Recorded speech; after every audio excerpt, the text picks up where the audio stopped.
Fala, minha nação tricolor, sejam muito bem-vindos a mais um vídeo aqui no canal Meu Bahia. Nesta terça-feira, no vídeo de hoje eu quero dar prosseguimento às informações sobre o mercado da bola. Isso porque eu postei um vídeo agora há pouco falando sobre Thales Magno e já tem a definição sobre essa situação. E também queria comentar com vocês sobre o ótimo sul-americano que o Juan Pablo vem fazendo com a camisa da seleção brasileira. É de chamar a atenção. O Bahia está procurando um atacante, está procurando um ponta, mas às vezes a gente já pode ter um jogador ali nas nossas próprias divisões de base não pronto para poder jogar e para poder, de fato, assumir todas as responsabilidades, ser o jogador que a gente tanto precisa, mas um cara para ajudar. O Juan Pablo vem se mostrando ser uma peça muito assim, importante na seleção brasileira sub-17 e é de chamar a atenção, é de fato de observar de perto o que ele vem fazendo no torneio. Vamos trazer informações também sobre o Internacional, que é o próximo adversário do Bahia na Libertadores da América. Já conto muito com o teu like no início desse vídeo para você poder ajudar o canal, já conto muito também com a tua inscrição para você poder ajudar o nosso canal a chegar a 20 mil inscritos.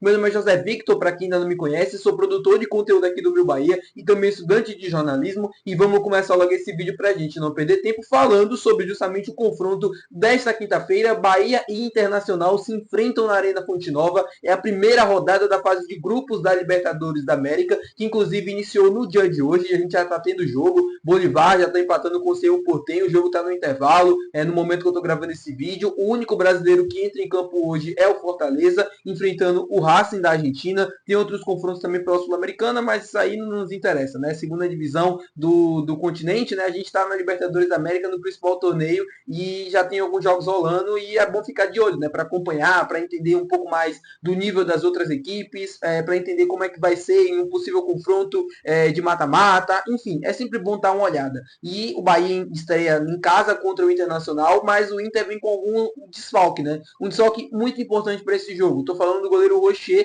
uruguaio, quebrou a mão, ele teve uma lesão no último jogo do Internacional, vai passar por cirurgia e por isso está fora do confronto contra a equipe do Bahia. Outro desfalque do Internacional para esse jogo é o volante Diego Rosa, que pertence ao tricolor de aço, se eu não me engano, né, está emprestado ao Internacional, mas por uma questão contratual, o Internacional não vai pagar o valor para ele poder atuar e aí vai ser desfalque. O Diego Rosa, assim, que não vem jogando tanto com frequência no Internacional, não é uma peça fundamental ou um jogador tão importante assim para ser um desfalque importante, mas é um jogador que não vai estar disponível. O Rocher, sim, o Rocher é um desfalque muito importante para o Inter, é o goleiro do time, é o cara que passa confiança, é o cara que também tem muita experiência na Libertadores da América. Ele tem aquele, assim, o goleiro nota 10 para Libertadores, né? Pegador de pênalti, enfim, cara super muito bom e que vai ficar de fora desse confronto. O Bahia que vai iniciar os seus caminhos na Libertadores da América nessa quinta-feira e é muito importante já começar com 3 pontos, sendo bem sincero para vocês.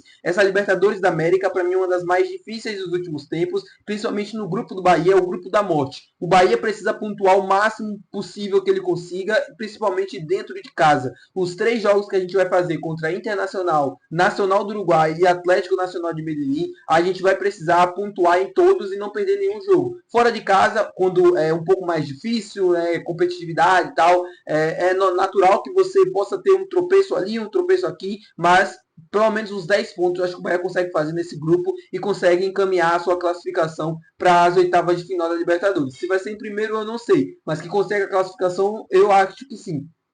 Vai ser jogos difíceis, vão ser jogos complicados, principalmente contra a equipe do Nacional do Uruguai, contra o Internacional, jogando lá em Porto Alegre, vai ser dificílimo, contra o Nacional do Uruguai também, jogando lá no Uruguai, vai ser muito complicado, mas o Bahia vai precisar se mostrar ser um time cascudo e principalmente experiente. Não tem mais erros para, assim, não tem mais espaço para erros infantis, sabe? Aqueles erros que a gente viu no Campeonato Brasileiro do ano passado, erros que não são de equipes, né, que estão disputando Libertadores da América. O Bahia não pode mais se dar o luxo de errar como errava pelo menos na temporada passada, erros primários, erros de marcação, erros de posicionamento.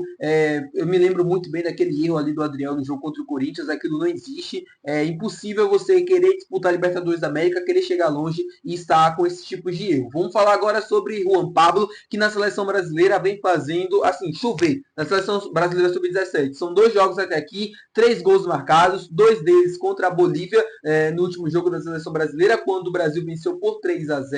O Juan Pablo, marcou 2 gols. O Bahia que tem outros 2 jogadores nesse torneio, né? Tem o Del também, atacante do Sub-17, e também tem o Arthur Jampa. Todos eles foram titulares no último jogo contra a Bolívia. O Juan Pablo foi o cara de maior destaque, já tinha sido contra o Uruguai também, quando o Brasil venceu, se eu não estou enganado, por 1-0, gol dele. É um cara que vem se mostrando ser muito diferente dos demais, é um cara que tem um potencial enorme. O Bahia tem uma joia, de fato, uma joia nas suas categorias de base. O Juan Pablo, assim que voltar desse torneio sub-17 e voltar aos treinamentos com o time principal do Bahia e tal, ele precisa ganhar alguns minutos, seja em Copa do Nordeste, seja em Copa do Brasil, a depender do confronto. O Juan Pablo precisa ser inserido, na minha opinião, o mais rápido possível nesse time principal do Bahia, porque só assim ele vai conseguir ter experiência suficiente, vai conseguir ter rodagem, vai conseguir ter minutos para conseguir se adaptando ao futebol profissional e conseguindo cada vez mais evoluir e tá cada vez mais assim sendo uma opção para o técnico Rogério Ceni. Se a gente ficar sempre com esse discurso de que não, ele é muito garoto ainda, não tem experiência, é muito complicado botar para jogar e não sei o que e tal,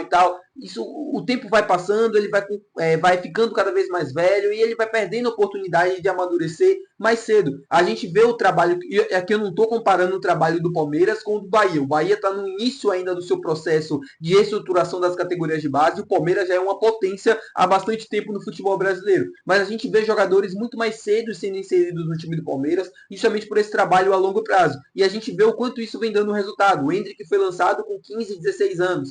O Estevão também é a mesma coisa, já está vendido para o Chelsea, o Endrick foi vendido para o Real Madrid. Esse é o caminho se você quiser vender e fazer muitas vendas com a categoria de base. É colocando esses jogadores para amadurecer muito mais cedo, para eles conseguirem ter experiência aqui no Brasil, rodagem, minutos, para que com seus 17, 18 anos, 19, possam ser vendidos para o futebol europeu, caso eles assim desejem, caso também consiga construir uma história aqui dentro do clube por valores cada vez mais altos e que consiga, ao passar do tempo, fazendo o Bahia ser um time muito mais rico e sendo um time que consiga ter muito mais lucro do que prejuízo com a SAF, né, com os investimentos que são feitos ano após ano. Falando agora sobre Thales Magno, queria trazer para vocês uma atualização do último vídeo que eu fiz aqui do canal, falando sobre essa situação. Thales Magno, que estava com a situação indefinida, né, em termos do contrato com o Corinthians, o contrato dele se encerrava no meio do ano, o Corinthians estava tentando renovar o empréstimo, eu trouxe para vocês a situação e agora já tem uma definição. O Corinthians basicamente conseguiu acertar o empréstimo do Thales Magno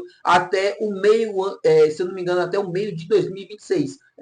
O Corinthians vai ter um tempo para poder ficar com ele, mas lembrando, tem uma situação no contrato que é uma situação que pode pode facilitar a vida do Bahia em uma possível tentativa de aquisição num próximo mercado de transferências, que é o New York City quiser vender, o New York City pode ter essa possibilidade, e aí o Bahia poderia surgir como um dos interessados, pagar os 77 milhões de reais, que é mais ou menos o que está previsto em contrato, né, com o Corinthians. Acho que seria mais ou menos isso que o New York City pediria ao Bahia, e aí o Bahia poderia fazer o pagamento, adquirir o jogador em definitivo, o Corinthians ficaria com um percentual, mas mesmo assim ele se transferia para o tricolor de aço. Porém, essa situação, já passando para vocês aqui também a minha apuração, é basicamente quase nula de que aconteça. O jogador tem muita vontade de permanecer no Corinthians. Tudo bem que aí entra também uma situação do New York City, né? Que se o New York City quiser vender, o Thales Magno não tem o que fazer, basicamente, né? O Corinthians pode querer pagar, mas o Corinthians não tem dinheiro para essa situação. Então, facilitaria uma vinda para o Bahia justamente por esse detalhe.